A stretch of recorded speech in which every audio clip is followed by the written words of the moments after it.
particular information that I'm about to go into now talks about the time when these particular bodies that I wanted to go into and warn you about, these sky monsters, Nibiru and Elenin. And, we have all these alignments coming up. Over the next month and a half, we have all these alignments that are supposed to happen where we could see, celestial events, things happening in the heavens, signs in the sun and the moon and the stars. So be aware of that too, and you can check it out. Just pull up the JPL NASA timeline for Elenin and know that, according to this particular text, the Kolbrin Bible, that there could be something following Elenin. And if that is the case, if Planet X and Nibiru is following Elenin, we're supposed to be crossing over the path of Elenin. I believe it's October 16th. And then we'll be, our planet will be entering into its debris field and crossing over before moving on into, a safer part of our orbit. But if something is right behind, if Planet X, Nibiru, whatever you want to call it, is right behind Elenin, then it could directly affect us. It could even impact us, or just affect us in such a way that it would create massive earthquakes, tidal events, upheavals.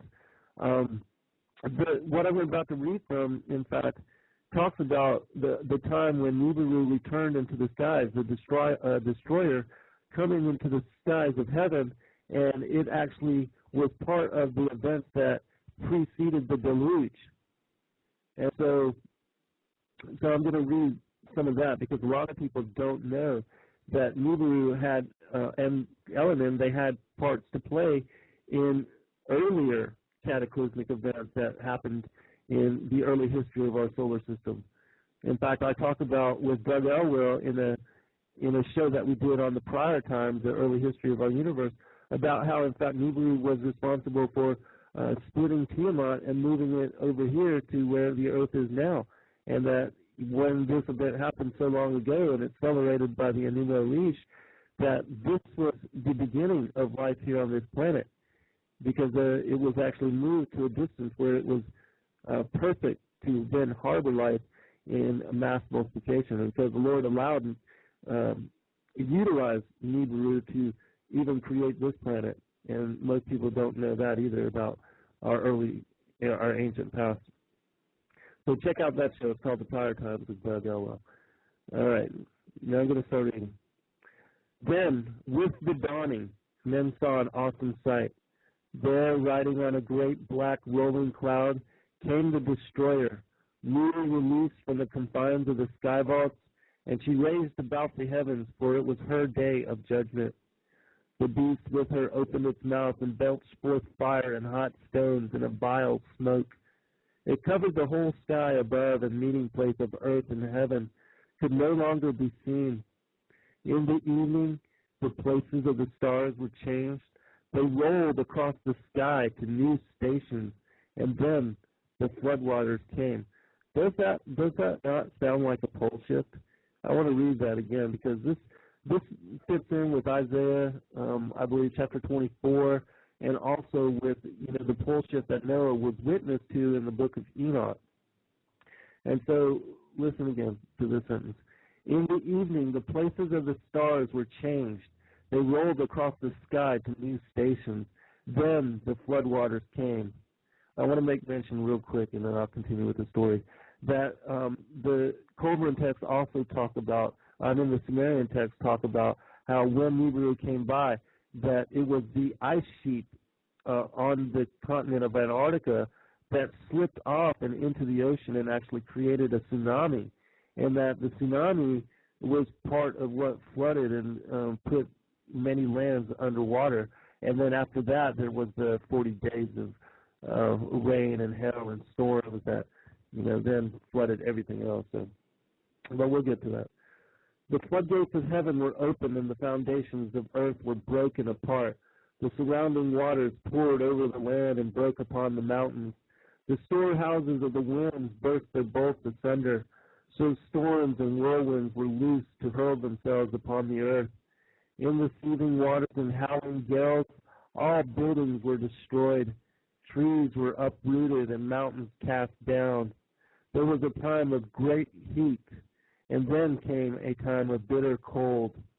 The waves over the waters did not rise and fall, but ceased and swirled, and there was an awful sound above. The pillars of heaven were broken and fell down to earth. The sky vault was rent and broken. The whole of creation was in chaos. The stars in the heavens were loosened from their places, so they dashed about in confusion. There was a revolt on high. A new ruler appeared there and swept across the sky in majesty. Those who had not labored at the building of the great ship, and those who had mocked the builders, came quickly to the place where it was lying. They climbed upon the ship and beat upon it with their hands. They raged and pleaded, but could not enter inside, nor could they break the wood. As the great ship was borne up by the waters, it rolled, and they were swept off, for there was no foothold for them. The ship was lifted by the mighty surge of waters and hurled among the debris, but it was not dashed upon the place where it was built. It was not dashed upon the mountainside because of the place it was built. All the people not saved within the ship were swallowed up in the midst of the raging confusion, and their wickedness and corruption was purged away from the face of the earth. The swelling waters swept up to the mountaintop and filled the valleys. They did not rise like waters poured into a bowl, but came in great surging torrents. Sounds like a tsunami, doesn't it? But when the tumult quieted and the waters became still, they stood no more than 3 cubits above the earth. The destroyer passed away into the fastness of heaven, and the great flood remained 7 days, diminishing day by day as the waters drained away to their places. And then the waters spread out calmly, and the great ship drifted amid a brown scum and debris of all kinds. After many days, the great ship came to rest upon Cardo in the mountains of Ashtar against Minsham in the valley in the land of God.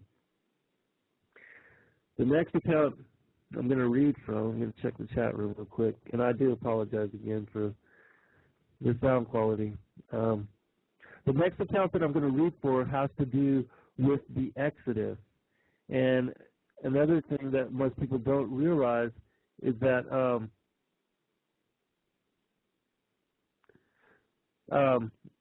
and Jeff, just so you know, I do care, brother, but I don't know what to do to resolve the issue. I've just upgraded the mic. I don't know. Maybe I got to upgrade the computer. I don't know. But and like I said, if anybody out there has any technical, expertise on sound and all that, please do send me information. I would appreciate it. Again, continuing with the information. Again, most people don't realize that the Exodus too, that when the Israelites, the Hebrews were led out of Egypt, that Nibiru also had part to play in that. And remember, in one of the plagues was that the water would turn blood red, and also in Revelations that one of the signs of the end of days is that the waters will also turn blood red. So so that will be mentioned also in this story. And also, just so you know, those of you that are typing a lot in the chat room, I do hope that you keep it kindly and, honor each other, because when I'm reading, I cannot monitor all that's going on in there. This is basically a one-man show, so I can't do all the things that, are really necessary to make this, I guess, as optimal as possible. And I apologize for that too, but I don't have help. So on the great night of the destroyer's wrath, when its terror was at its height, there was a hail of rocks, and the earth heaved as pain rent her bowels. Gates, columns, and walls were consumed by fire, and the statues of gods were overthrown and broken. People fled outside their dwellings in fear and were slain by the hail. Those who took shelter from the hail were swallowed when the earth split open. The habitations of men collapsed upon those inside, and there was panic on every hand. But the slaves who lived in the huts in the reedlands at the place of pits were spared. The land burnt like tinder.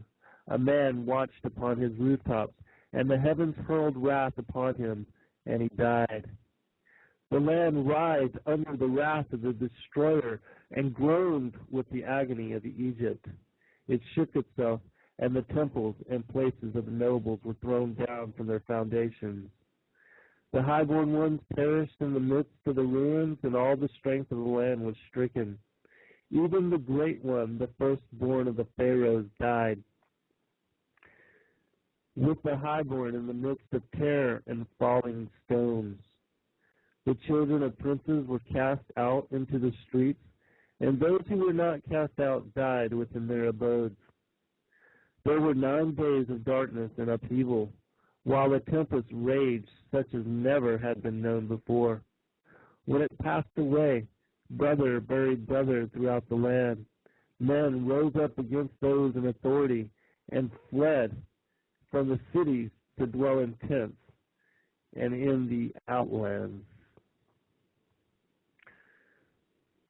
The next part is from the Great Scroll. This is chapter 3 of the Great Scroll, and this is the second part of the Kolbrin's Bible. The Kolbrin is split up into 2 parts. One is written by the Egyptian priests, and the other is written by the Celtic Druidic priesthood. And it actually goes, way back to even prior to Egypt, to even the destruction of the First World Age. And so these stories are very, very ancient. And that's why I do recommend people read the Kolbrin for themselves if they have not. But be wary, that because it is written from a pagan perspective, that they do deny Christ as the Son of God. But it does give you an interesting perspective on the accounting of creation and what happened in the prior times. Men forget the days of the destroyer. Only the wise know where it went and that it will return in its appointed hour. It raged across the heavens in the days of wrath, and this was its likeness. It was as a burning cloud of smoke enwrapped in a ruddy glow, not distinguishable in joint or limb. Its mouth was an abyss from which came flame, smoke, and hot cinders. When ages pass, certain laws operate upon the stars in the heavens. The ways change. There is movement and restlessness. There are no longer constant, and a great light appears redly in the skies. When blood drops upon the earth, the destroyer will appear, and mountains will open and belch forth fire and ashes. I want to read this line again because this has to do with the red dust. The red dust will be one of the signs that Nibiru, the destroyer, is near, because it will turn the waters blood red. And also the volcanic activity, earthquakes and volcanoes and seismic upheavals will begin to occur more frequently and more intensely as well, which is one of the things we're experiencing right now as well. When blood drops upon the earth, a destroyer will appear, and mountains will open up and belch forth fire and ashes. Trees will be destroyed, and all living things engulfed. Waters will be swallowed up by the land, and seas will boil. The heavens will burn brightly and redly. There will be a copper hue over the face of the land. Followed by a day of darkness, a new moon will appear and break up and fall. The people will scatter in madness. They will hear the trumpet and battle cry of the destroyer, and will seek refuge in the den of the earth. Does that not follow with Revelation 6, where the rich, they go into the dens of the earth and pray that the rocks fall on them to hide them from the fury of the Lamb? Terror will eat away their hearts, and their courage will flow from them like water from a broken pitcher.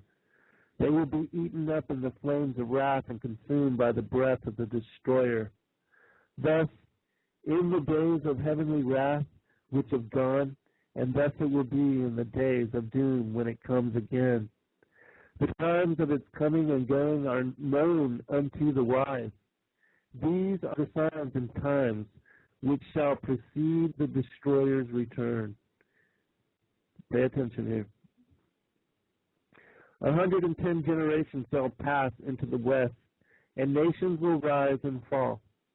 Men will fly in the air as birds, and swim in the seas as fishes. Men will talk peace one with another. Hypocrisy and deceit shall have their day. Women will be as men, and men as women. Passion will be a plaything of a man. A nation of soothsayers shall rise and fall, and their tongue shall be the speech learned.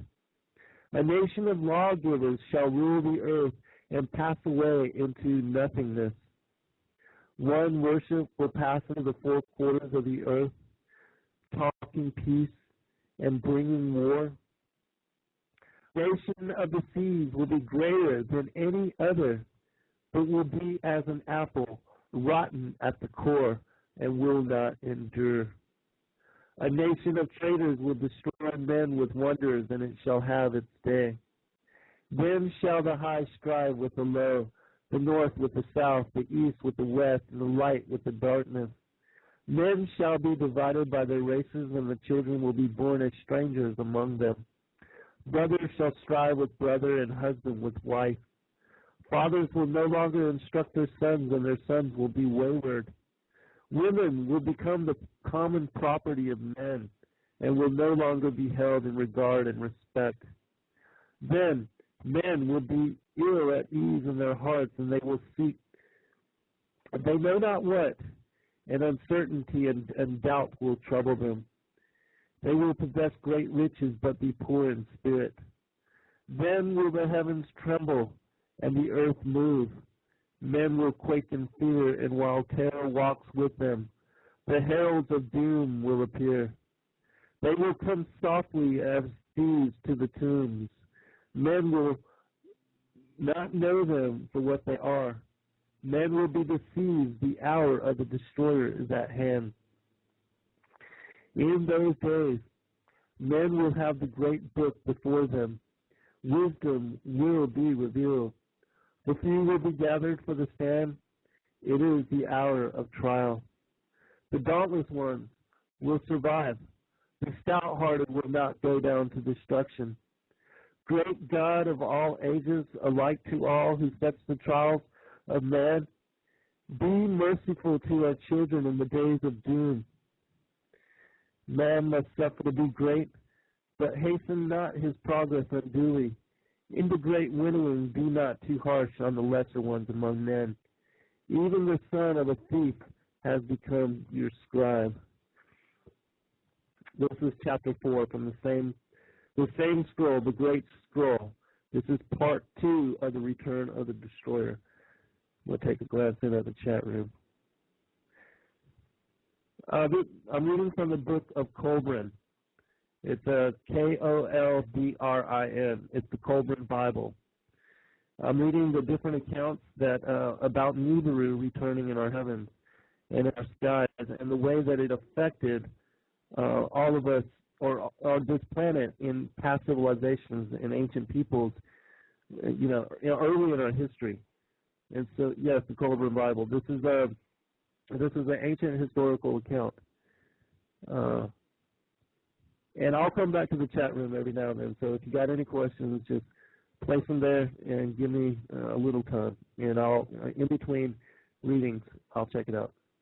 I appreciate your patience and everybody's good behaviors and honoring each other and sharing with each other the way that you are. I appreciate that greatly. All right, this is important as well. O sentinels of the universe who watch for the destroyer, how long will your coming vigil last? O mortal men who wait without understanding, where will you hide yourselves in the dread days of doom, when the heavens shall be torn apart and the skies rent in twain, in the days when children would turn gray-headed? This is the thing which will be seen. This is the terror your eyes will behold. This is the form of destruction that will rush on you. There will be a great body of fire. the glowing head with many mouths and eyes ever changing. Terrible teeth will be seen in formless mouths, and a fearful dark belly will glow redly from fires inside. Even the most stout-hearted man will tremble, and his bowels be loosened, for this is not a thing understandable to men. It will be a vast, sky-spanning form, enwrapping earth, burning with many hues within wide open mouths.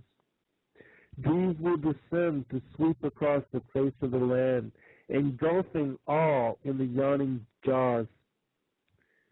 The greatest warriors will charge against it in vain.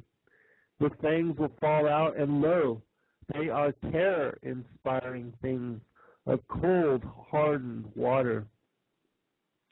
Great boulders will be hurled down upon men, crushing them into red powder. As the great salt waters rise up in its train, and roaring torrents pour towards the land, even the hero among mortal men will be overcome with madness. As moths fly swiftly to their doom in the burning flame, so will these men rush to their own destruction. The flames going before will devour all the works of men.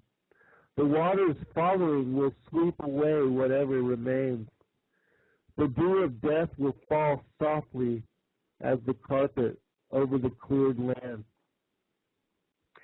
Men will cry out in their madness, "Oh, whatever being there is, save us from this land, tall form of terror, save us from the gray dew of death." All right, I want to cover it because I know I'm going to quickly run out of time. So I wanted to move into some of these other prophecies that are also associated with some other historical accounts that you can look up. This is a poem from Mother Shipton, and I believe she's early 1800s, and she actually wrote a poem about this particular event too. So I'm going to read this kind of quick so I can try to get into the Nostradamus prophecies before the end of the show. It says this: "For storms will rage and oceans roar when Gabriel stands on sea and shore, and as he blows his wondrous horn, old worlds will die and new be born. A fiery dragon will cross the sky 6 times before the earth shall die. Mankind will tremble and frightened be for the 6 heralds in this prophecy. For 7 days and 7 nights man will watch this awesome sight. The tides will rise beyond their ken to bite away the shores, and then the mountains will begin to roar, and earthquakes split the plain and shore. And flooding waters rushing in will flood the lands with such a din that mankind cowers in muddy fen and snarls about his fellow men. He bares his teeth and fights and kills, and secrets food in secret hill. And ugly in his fear he lies to kill marauders, thieves, and spies. Man flees in terror from the floods, and kills and rapes and lies in blood. And spilling blood by mankind's hand will stain and bitter many lands. And when the dragon's tail is gone, man forgets and smiles and carries on, to apply himself too late, for mankind has earned deserved fate. His masked smile, his false grandeur, will serve the gods their anger stir, and they will send the dragon back to light the sky. His tail will crack upon the earth and rend the earth, and man shall flee king, lord, and serf. But slowly they are routed out to seek diminishing water spout, and men will die of thirst before the oceans rise to mount to the shore. And lands will crack and rend anew, 'cause you think it strange, yet it will come true. And in some far-off distant land, some men of such a tiny band will have to leave their solid mount and span the earth, those few to count, whose surprise is unreadable, and then begin the human race again, but not on the land already there, but on ocean beds stark, dry, and bare.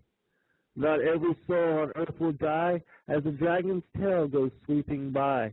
Not every land on earth will sink, but these will wallow in stench and stink of rotting bodies of beast and man, of vegetation crisped on land. But the land that rises from the sea will be dry and clean and soft and free of mankind's dirt, and thereof be the source of man's new dynasty. And those that live will ever fear the dragon's tail for many a year. The time erases memory. You think it strange, but it will be. And before the race is built anew, a silver serpent comes to view, and spews out men of like unknown to mingle with the earth now grown.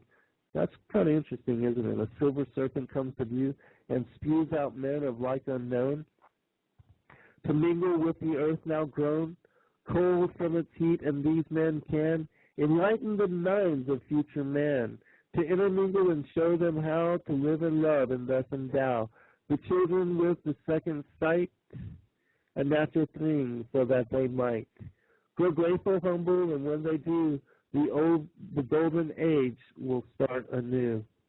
The dragon's tail is but a sign for mankind's fall and man's decline. And before this prophecy is done, I shall be burned at the stake at one. My body singed and my soul set free. You think I uttered blasphemy? You're wrong. These things have come to me. This prophecy will come to be. That's a Mother Shipton on the great dragon, which in the Enuma Elish and several of the old tales that discuss the battle that happened between Nibiru and Tiamat in the early days of the solar system, that they called Nibiru the dragon. All right, I should have time to get through this. All right, these prophecies that I'm going to be reading now are connected to Nostradamus, and there's just a few quatrains that I'm going to read, and then I'm going to try to end the show with one final account from the Sumerian text. Excuse me while I sip some water.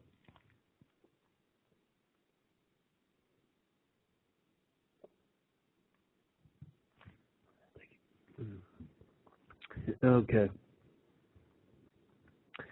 This is quatrain I-69. The great mountain round the seven stadia, afterwards peace, war, famine, flood. It will roll far away, sinking great countries, even antiquities and great foundations.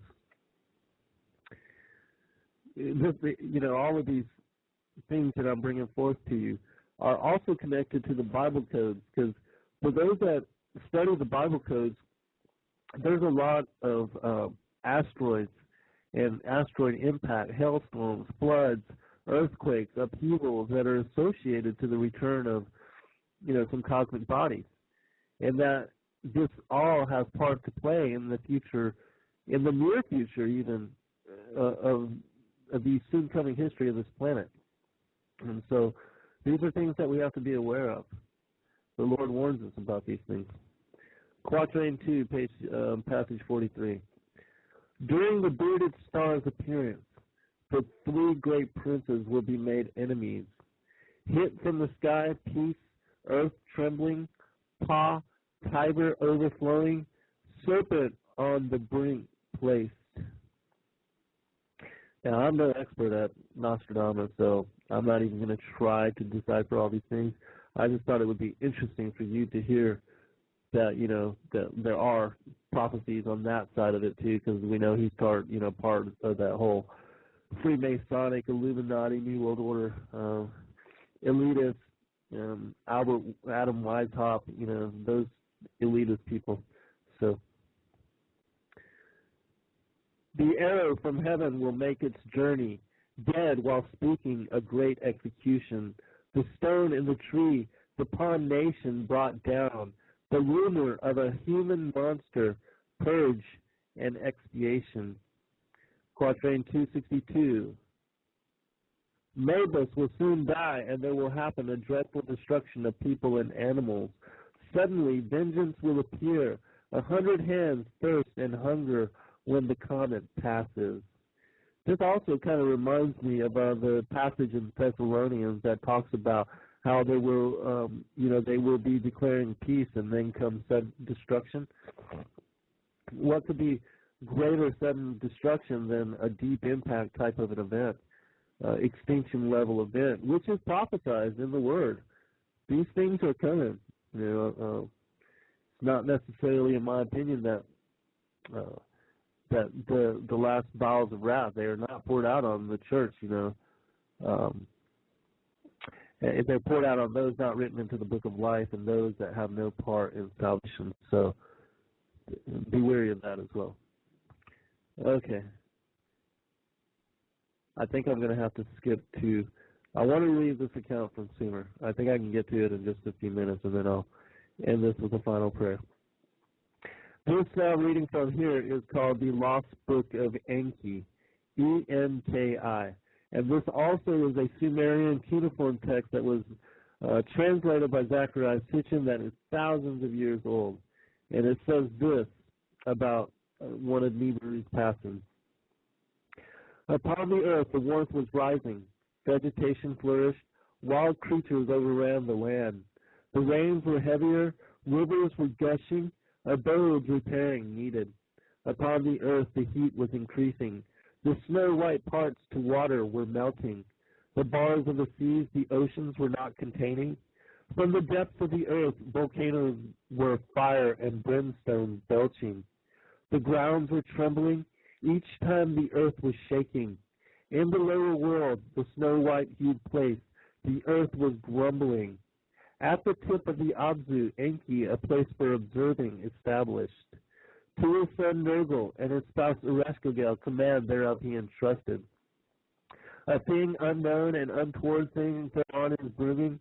Nergal to his father Enki said, in Nubuki, the place of the bond heaven and earth, Enlil, the heavenly circuit, was watching. By the image of the tablets of destiny, celestial motions he was comparing. There is turmoil in the heavens, Enlil to his brother Enki said. From the planet Lamu, the place, that's Mars for those that don't know, Lamu.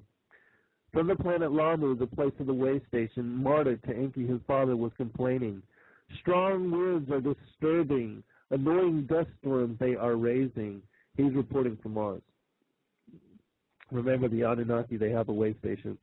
They're on Mars. They even have one on the moon as well. They set it up there a long time ago. Strong winds are destroying. So Marduk to his father Enki was beaming. In the hammered bracelet, which is the asteroid belt, turmoils are occurring. Upon the earth, brimstones from the skies were falling. Pitiless demons havoc causing. Violently the earth they approached. Into flaming fires in the skies they were bursting. In a clear day, darkness they were causing. With storms and evil winds they raged around. Like stony missiles, the earth they were attacking. Kingu, Earth's moon, and Lamu, too, by these havocs were afflicted. The faces of all three, just so you know, Kingu is the moon. The faces of all three with countless stars were covered. Enlil to Enki to Anu the king, urgent words were beaming. Nibiru's savants they alerted. The earth and the moon and Lamu, a calamity unknown, are facing. In the heavens, Nibiru was approaching. The sun's abode it was nearing. By the seven in a row arraigned was Nibiru distracted. The path through the hammered bracelet it was missing. From the bracelet bits and pieces it had been displacing. The rest of the celestial bar, Lahamu, that's Venus, with Mumu, that's Mercury, near the sun were crouching. In the heaven, Lahamu, that's Venus again, her glorious dwelling place was abandoning. To quell her, Nibiru, from the celestial deep, a monstrous demon made appear. A monster once to Tiamat's host belonging, by the celestial battle fashioned, from horizon to the midst of heaven, like a flaming dragon it was stretched. 1 league was its head, 50 leagues in length it was, awesome its tail. By day the skies of earth it darkened, by night upon the face of the moon a spell of darkness it cast. To her brothers the celestials Lahamu for help was calling. Who will the dragon obstruct? Who will stop and kill it? She was asking. Only valiant Kingu, once Tiamat's protector, stepped forward to respond. To intercept the dragon in its path, Kingu was making haste. Fierce was the encounter. A tempest of clouds upon Kingu was raised. By its foundation was Kingu shaken. From the impact did the moon quake and shake. And then the heavenly havoc was calmed. Nibiru, to its distant abode of the deep, was returning. Lahamu, in its dwelling place, did not abandon. The stony missiles upon the earth and Lamu ceased their raining. All right. I do have a little bit more to read to you. It's from the Kolbrin, but I'm not going to be able to get to it.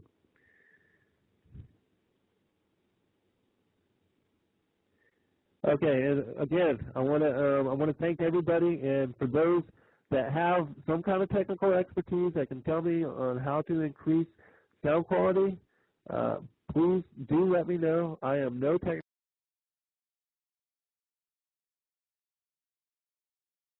This particular information that I'm about to go into now talks about the time when these particular bodies that I wanted to go into and warn you about, these sky monsters, Nibiru and Elenin.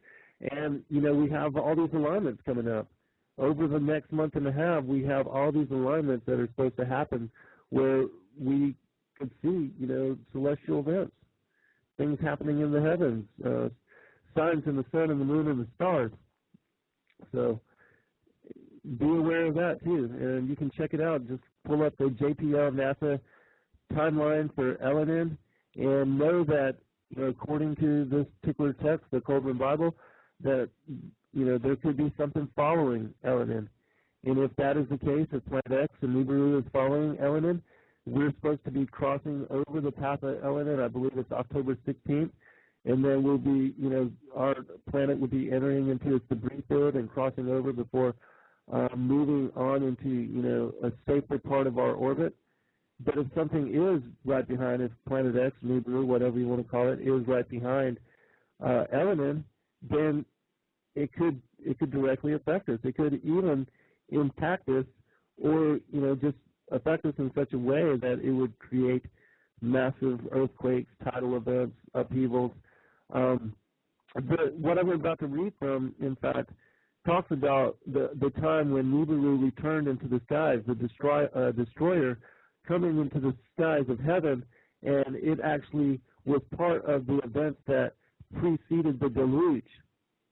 And so I'm going to read some of that because a lot of people don't know that Nibiru had and Elenin, they had parts to play in earlier cataclysmic events that happened in the early history of our solar system.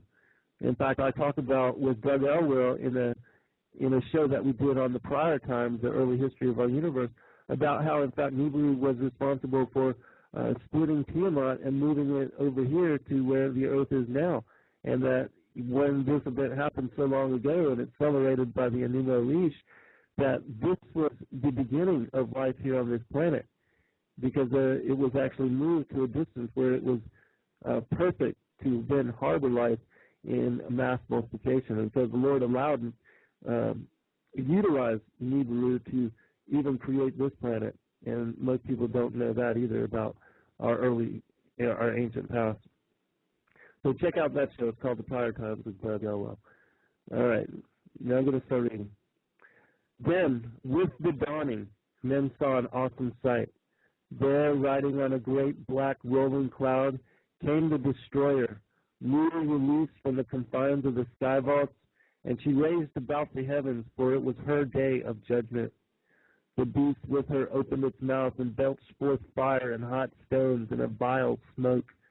It covered the whole sky above, and meeting place of earth and heaven could no longer be seen. In the evening, the places of the stars were changed. They rolled across the sky to new stations, and then the floodwaters came. Does that not sound like a pole shift? I want to read that again because this fits in with Isaiah, I believe, chapter 24, and also with the pole shift that Noah was witness to in the book of Enoch. And so, listen again to this sentence. In the evening, the places of the stars were changed. They rolled across the sky to new stations. Then the floodwaters came. I want to make mention real quick, and then I'll continue with the story, that the Kolbrin text also talk about, and in the Sumerian text talk about how when Nibiru came by, that it was the ice sheet on the continent of Antarctica that slipped off and into the ocean and actually created a tsunami, and that the tsunami was part of what flooded and put many lands underwater. And then after that, there was the 40 days of rain and hail and storms that then flooded everything else. So, but we'll get to that. The floodgates of heaven were opened, and the foundations of earth were broken apart. The surrounding waters poured over the land and broke upon the mountains. The storehouses of the winds burst their bolts asunder. So storms and whirlwinds were loosed to hurl themselves upon the earth. In the seething waters and howling gales, all buildings were destroyed. Trees were uprooted and mountains cast down. There was a time of great heat, and then came a time of bitter cold. The waves over the waters did not rise and fall, but ceased and swirled, and there was an awful sound above. The pillars of heaven were broken and fell down to earth. The sky vault was rent and broken.